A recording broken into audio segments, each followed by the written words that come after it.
Բարև ձեզ, պարոն Իգիթյան, ձեզ մի քանի հարց ունենք կապված Հայաստանի ներքաղաքական իրավիճակի հետ։ Այս իշխանությունները շարունակում են եկեղեցու դեմ արշավը, 3 սրբազան ունենք կալանավորված եւ վեհափարի դեմ, ինչպես տեսնում եք, տարբեր հայտարարություններ շարունակվում են եւ նրանց վերջնանպատակն է, որ վեհափարը հեռանա մայր աթոռից։ Կխնդրեմ ձեր մեկնաբանությունը այս ամենի շուրջ։ Սա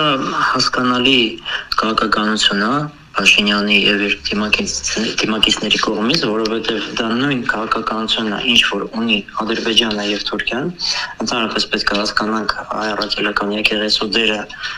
Հայաստանի ազատագրական պայքարի մեջ եւ հայկական ինքնության մեջ։ Նա հիմնասիոններից մեկն է։ Նույն ձև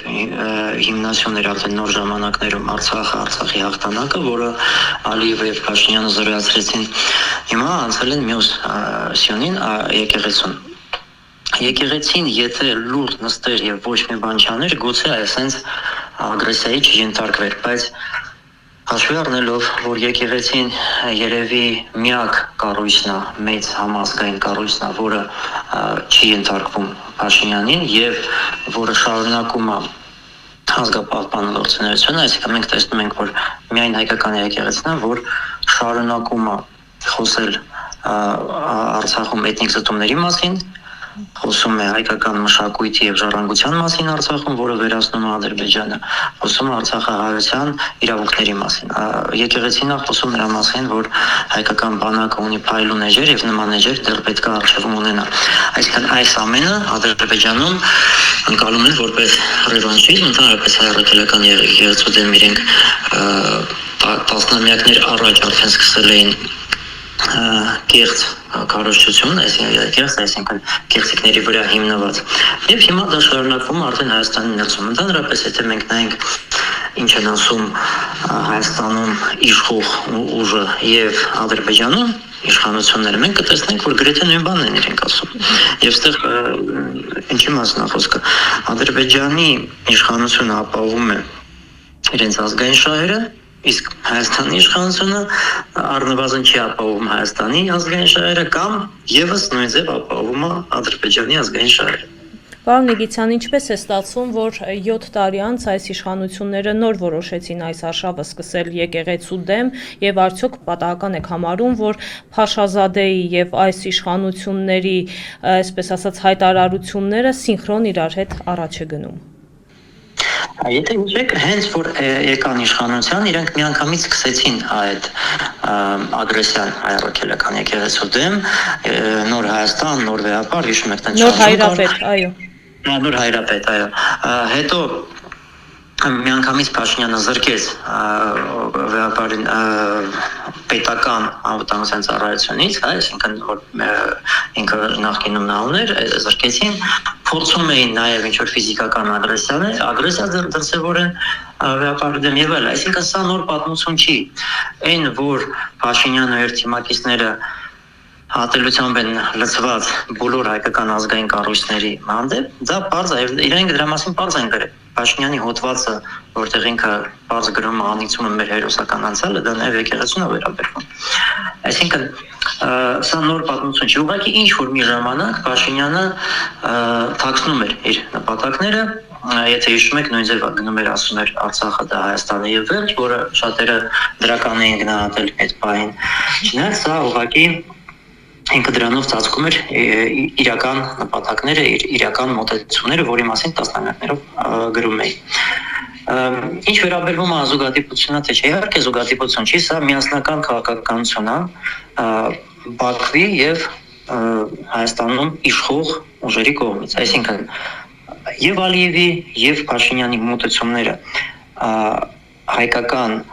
ազգային կառույցների հանդեպ, հայկական մշակույթի, ժառանգության, հայկական շահերի մասին գրեթե նույնն է։ Պարոն Նիգիցյան, Ալիևը շարունակում է տարածքային պահանջներ ներկայացնել Հայաստանի Հանրապետությանը, օրերս ասել է, որ ոչ թե Սևանալիճ է, այ Գյոյչա, իսկ այս ամենին անդրադառնալով Ալեն Սիմոնյանն ասել է, որ ես իր տեքստի մեջ որևէ բան ազատագրելու միտք չեմ տեսել, ընդհակառակը տեսել եմ, որ ասում է մենք պետք է մեքենաներով վերադառնանք, իսկ Նիկոլ Փաշինյանը դժվարացել է մեկնաբանել Ալիևի այս հայտարարությունը։ Շատ բարձ, մենք տարիներ շարունակ խոսում ենք այն մասին, որ Ադրբեջանը չի ցանկանում, նպատակ չունի Հայաստանի հետ ունենալ հարևանական, նորմալ հարաբերություններ, խաղաղություն, տենց ցանկություն, տենց նպատակ Ադրբեջանը չունի, հակառակը։ Ադրբեջանը հռչակել է, որ Հայաստանի տարածքը դա իր պատմական տարածքն է, միաժամանակ Փաշինյանը հրաժարվում է մեր պատմական բոլոր իրավունքներից, ընդհանրապես պատմության մասին խոսելուց է հրաժարվում, իսկ Ալիևը ստեղծում է կեղծ պատմություն եւ առաջ է տանում այդ նարատիվը, եւ այստեղ շատ կարեւոր է ուշադիր կարդանք եւ լսենք Ալիևի ասածը։ Ալիևը ասել է, որ ադրբեջանցիք ապրում են Ադրբեջանի սահմաններից դուրս բոլոր հարևան երկրներում Եվ այդ բոլոր երկրներում իրանք որտեղ ապրում են, դա իրենց պատմական տարածքն է, խոսքը Ռուսաստանի մասին է, Դաղեստանի հարավը, խոսքը Վրաստանի մասն է, Արևելյան Վրաստանը, խոսքը Հյուսիսային Իրանի մասին է։ Այսինքն, այստեղ պետք է հաշվի առնենք, որ երբ որ Փաշինյանը խոսում այն մասին, դե կամ տարիներով նաև միջնորդներն են մեզ համոզում, որ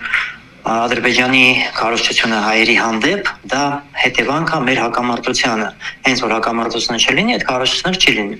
Իրականում լրիվ հակառակն է։ Ադրբեջանը ունի այդպիսի մոտեցում բոլորի հանդեպ, ուղղակի Հայաստանը առաջինն էր եւ ի վերջո ամենափոքր ուժն է, այդ բոլորից, եթե Վրաստանի դեր կարելի անմատել, բայց Վրաստանը Ադրբեջանի դեր պետք է։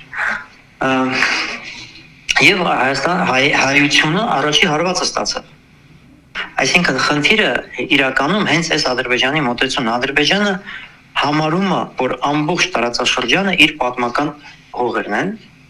եւ իր քաղաքականությունը նրանից է ելնում։ Իրանք ուզում են վերամիավորեն, չնայած Ալիևը իր ճառի մեջ ասում է, որ մենք սեպարատիստ չենք, մենք չենք ուզում նման բաներ անել, բայց մենք տեսնում ենք, որ մի կողմից դա են ասում, մյուս կողմից ասում են մենք պետք է գանք, բնակվենք։ Իրենք նվազեցնում են Հայաստանի բնակչության քանակը, սա էլ պետք է հաշվի առնենք։ Եվ ավելացնում են, այսպես կոչված, ադրբեջանցիների, պակստականների ճակերտավոր թիվը։ Սա այս ամենը ինչի համար արվում, որ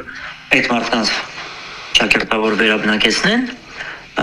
սադրեն, ինչ-որ հակամարտություններ լինեն, իսկ հետո եթե հայերը արձագանքեն ինչ-որ մի ձև արդեն խառնվեն ռազմական ուժով Ադրբեջանն եւ Թուրքիան, եթե Փաշինյանի ձեռը լինի իշխանությունը եւ էլի այսպես կապիտուլյանտական մոտեցումը շարունակվի եւ չխառնվեն նման ադերցեվորումներին Ռամիլ Սաֆարովյան այսպես ինչ-որ դեպքերին,